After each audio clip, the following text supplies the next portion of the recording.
First of all, thank you for taking time to talk with me. Really enjoyed the film. Thank you. Great. Thank you. So yeah, I think one of the really interesting things about your performances in Ghostlight is that you are obviously a family of actors playing a family in the film. That's not something that happens often.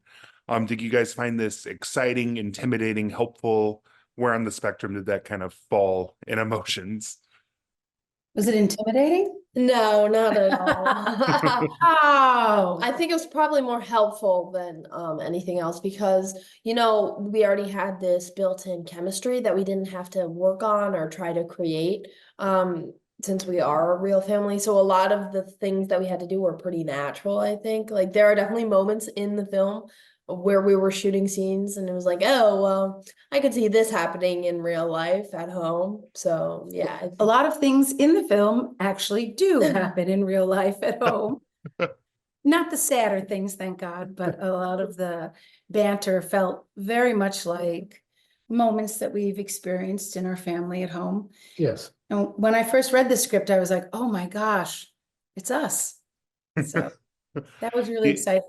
And Keith and I have worked a lot together. We met doing a play many, many, many, many years ago, and we've shared stage in different incarnations over the years. He's always been my favorite scene partner. And Keith and Catherine have worked on projects together. And I've been, of course, Catherine's coach on several things, but we've never had the opportunity to do something, all three of us. So this was a really rare and magical gift. Yeah, absolutely. And I think one of the most powerful themes of Ghostlight is artistic expression as a method of connection. And obviously, I can kind of see that the three of you are obviously very connected through artistic expression. How does this theme kind of resonate with you in the film?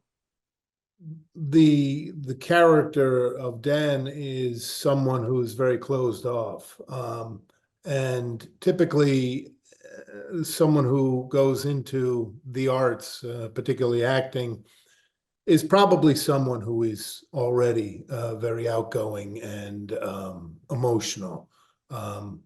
But for him, it brought him out in this community that he felt like not only did they not look at him with pity, but accepted him for who he was. And that, I think, is true about the theater.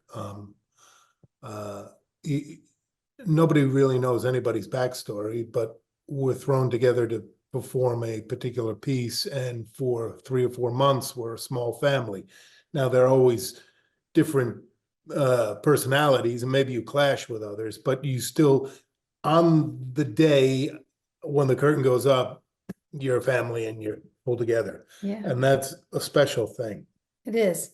I also think the beauty of the film and what it's trying to communicate for me is the power of theater and storytelling to give people a place to put those big emotions that maybe you don't have space for in your everyday life. And that's what theater and film and great novels and great stories give us.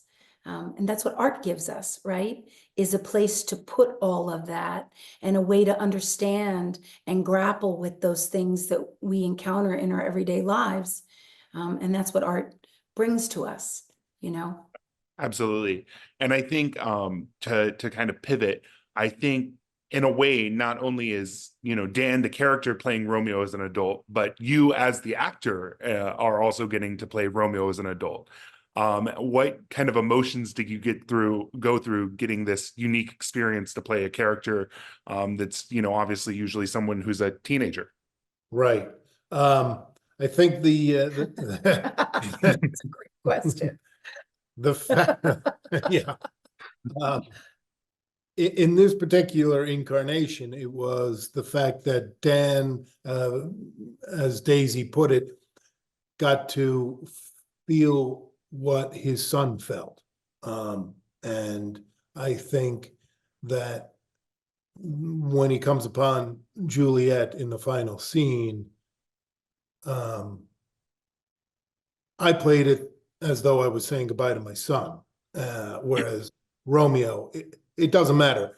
Romeo is saying goodbye to someone that he loved, and he's going to follow her into eternity. And I came to understand probably how my son could have done something like that. I don't know if I fully understand it, but I'm beginning to anyway. Yeah, like a moment of empathy, Right. a moment of true empathy. So that was what I realized about the Romeo character. Yeah, absolutely. And you know, for many actors, like a role like that is a dream come true, you know, to get to do something like that. Do any of you have like a role in like a classic play that would be like your dream role? Keith and I, for years, one of our favorite films that we like to watch is Who's Afraid of Virginia Woolf with Elizabeth Taylor and Richard Yes. Burton. And I fear that maybe we have gotten a little too old for it now. Early on in our marriage, in our life together, we were too young. And then we got really busy and maybe we're a little too old. So we need, Past the sweet spot. yeah, but maybe we need to do it soon. Yeah, maybe. I don't know. I would definitely watch that. Do you have one? Well, you know, I think there are a lot of movies, and then like I watch them and then I pretend that I'm the character. Some of those were like when I was little, I was really into Annie, like really into it. And I think that that would be probably something that I would like when I was little, I really wanted to play. Or, you know, Little House on the Prairie. She went through a That was a big prairie phase. phase. Really long too. But it wasn't like you were acting out Little House on the Prairie. You just got really into the whole prairie motif. Yeah, like something old fashioned. The period pieces are pretty interesting to me. I think She made a lot of her own prairie movies. yes, with all my friends. Yeah, absolutely. So I think I only have time for one more question. So I do want to bring up what I think is probably my favorite line in the film, and it was that the lines are the easy part. The hard part is the emotional journey. As performers, you know, how much truth do you think there is to that? How did that resonate with you guys? Well, I think in this script, particularly, the lines were so well written. I mean, Kelly, our director and writer, she really knows how to write a script where like people, that's how people really sound when they're talking, which I think sometimes I read things, I'm like, my people don't really sound like that. But in this, so not only was it easy to memorize because it was just, it flowed so easily, but I think, that there in the movie it really, if you just really kind of say the lines, the story tells itself. I mean, obviously you do have to do acting, but I think that in this movie particularly, that line really is true to how I felt while filming it.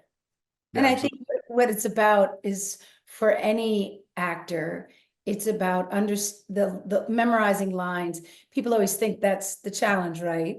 But really it's about understanding your arc and how you change and how you navigate that through the whole, right? yeah. So do you have anything to add? I would say that the script is that's the map. The life is underneath all those lines, and you have to figure out what you want in each scene from whoever you're talking to based on the lines you've been given by the playwright. Sanford Meisner used to say that the script is the canoe, the river is the life under it. So Yeah. that's what you try to remember. Yeah. Absolutely. Well, thank you so much again. Really Thank enjoyed the film, and I you. can't wait to see what you guys do next. Thank you very Thank much. you. Have a great Thank you. day. Have a great day. Bye-bye.